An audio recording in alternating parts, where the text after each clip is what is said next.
Hi, I'm Jason Pablo. You're listening to Living Proof. Living Proof is a collection of stories that prove God exists in our lives.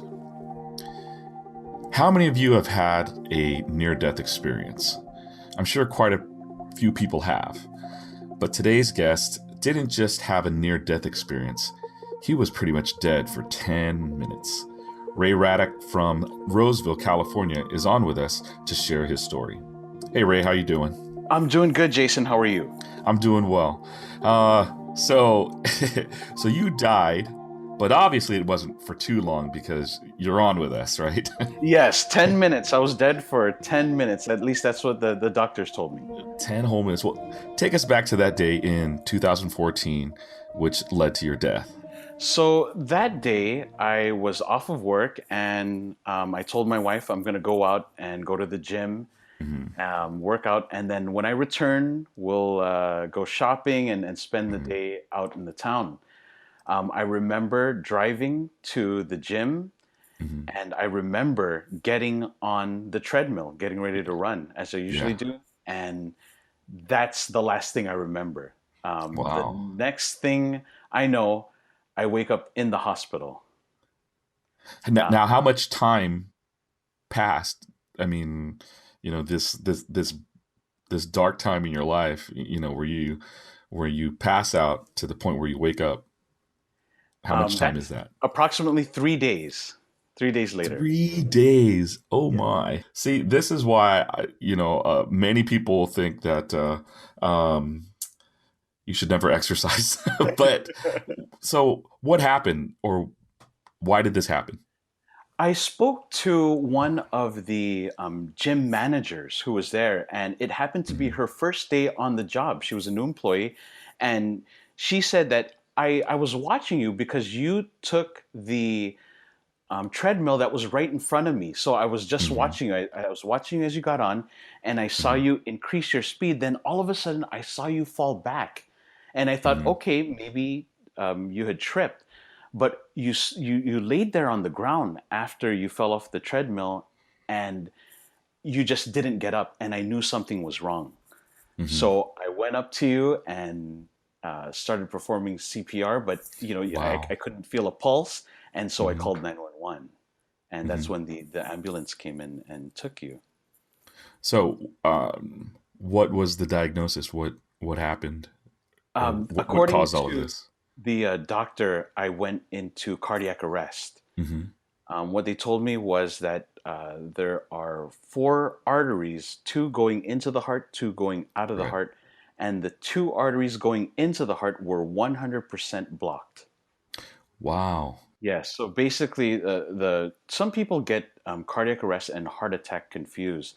A heart attack is when there's an actual blockage Hmm. of the heart and the heart just stops functioning. What they told me was that your heart, it was pumping, but there was no blood coming in or coming out. So it was sort of quivering. Hmm. And what happens is when your heart quivers like that and it's not pumping any blood, there's no blood going to any part of your body, including your brain. Right. Oh, What they so told brain me damage was was a concern. definitely what the doctors told me is that usually after 3 minutes of no blood going to your brain, you're pretty much brain dead.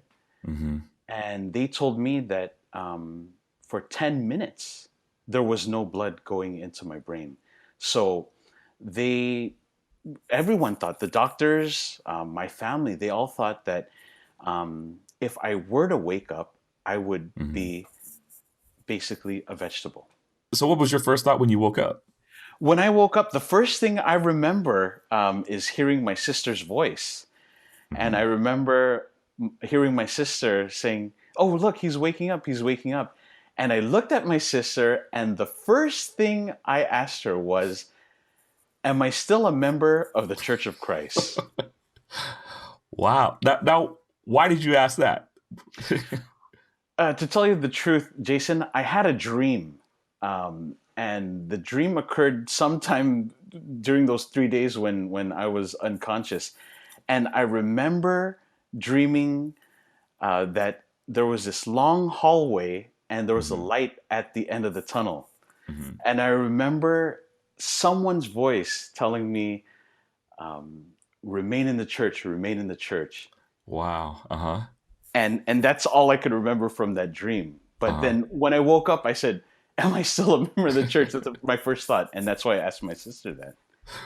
So what was your sister's answer? I mean, there you are. They're worried. I mean, you try to put yourself in their shoes. For 3 days, you're just laying there. Then all of a sudden, you wake up, and the first question you ask is, "Am I still a member?" What was their reaction? My sister looks at me, she smiles, and she says, oh my gosh, Raymond, of course. Why wouldn't you be a member? Well, so tell me, Ray, how has this experience changed you? I mean, is the Ray in 2014 the same Ray, now in 2016? Definitely different. My whole outlook on life, um, in general has changed so much. Where in 2014, before that incident, I was so busy with Hmm. work, and at that time I was finishing up school, and there was just so much stuff going on in my life, that I think, the things that are really or should be really important to me, I sort of put on the back burner. And now that after the event had happened, it made me realize that life is way too short, and at any time, life could end, and that would be it. Hmm. So I've learned to cherish what should be most important in my life, which is my faith, Hmm. um, my duty, and my family. Now, in your opinion, um, why do you think God let you go through this? I mean, was there some sort of epiphany that you went through, or just what was going on through your mind in terms of God letting you go through this? I believe it was a wake up call. It was a wake up call to wake me up from this idea that I had that, Hmm. I still have a long life ahead of me, and I can do lots of stuff Hmm. and sort of put my duty, put my family on the back burner. They can wait. Since I have all this time, I can still go to work Hmm. and go to school, and I have time for everything else. But I think God said, let me give let me give my son a wake up call Hmm. and remind him that life is too short, and nothing, not even tomorrow, is promised. At Hmm. any time, life can go, and so, it's important to keep, like I said, my faith and my Hmm. family close to my heart. And for your family, what has what has this incident done for them? It's made all of us closer to each other. Hmm. We talk more all the time, and they do realize that life is very short, and we need Right. to cherish the moments that we have together. So we talk more. We actually eat together, Hmm. which is one thing that I've noticed is we eat together. We sit down, and we talk about the day's activities and what happened, and we spend more time together. Yeah, it's funny how, something so serious can bring about, you know, simplicity, how the simple things in life get a little bit bigger. The colors are a little bit brighter when you just kind of sit back and especially with your family and just kind of look at the simple things and learn to appreciate the simple things like sitting down to dinner for dinner together. Yes, I totally agree with that. It's before the incident happened, uh, I would try to find things that could fill our time, going to the movies, Hmm. going out and shopping. And Right. but now I realize that just the time we have together, even if it's just sitting down, talking, or doing an activity together, it's um, much more valuable to me now. I am now asking God to bless my family, bless myself with not only good health and all the things that we need in life, but Hmm. especially more faith, because Hmm. that's what um, I feel that we all need. We need more faith Hmm. in what God can do for us. And now I pray that God keep us, me and my family, and the church in Hmm. general, closer to Him, Hmm. because He controls everything. He Hmm. controls um, how long we live. He controls our health. He controls Right. uh, every single facet of our life. Now, how does your experience, for you and for your family, or just after everything has happened, how does your experience prove God exists in your life? There is no doubt that God exists. And the very proof of it is just in my situation. Like I Mhm. told you before, Jason, the doctors, when they talked to my wife while I was unconscious, they told her, if you have a God, make sure that you pray to him, because since he's been out for 10 minutes, he had no oxygen in his brain.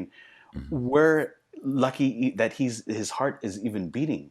Wow. It would be a miracle if he were to wake up with no brain damage. And as soon as I woke up and I asked my sister that question, Mhm. my wife cried. My wife cried Right. and she said, how can you say that there is no God? Mhm. It's a miracle. And to people that might be outside of the church, Right. they might think, yeah, it's a miracle of medicine. But to us, for members of the Church of Christ, we know that it's definitely a miracle, but it's a miracle from our loving Father.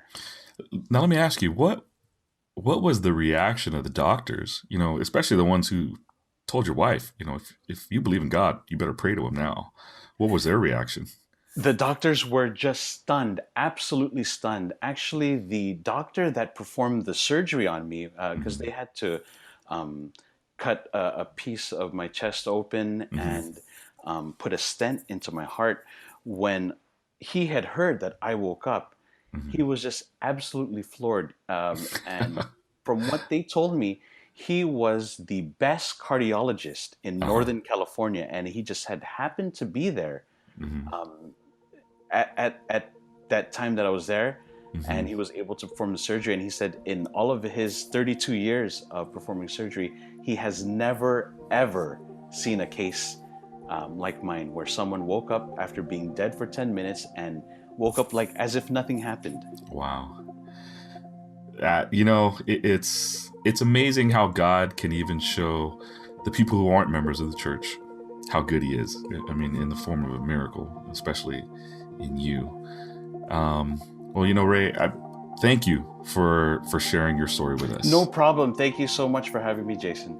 Your story proves that even though life is fragile, God's love is strong, powerful, and kind. It's the kind of love that rescues us even when there seems there's no way out.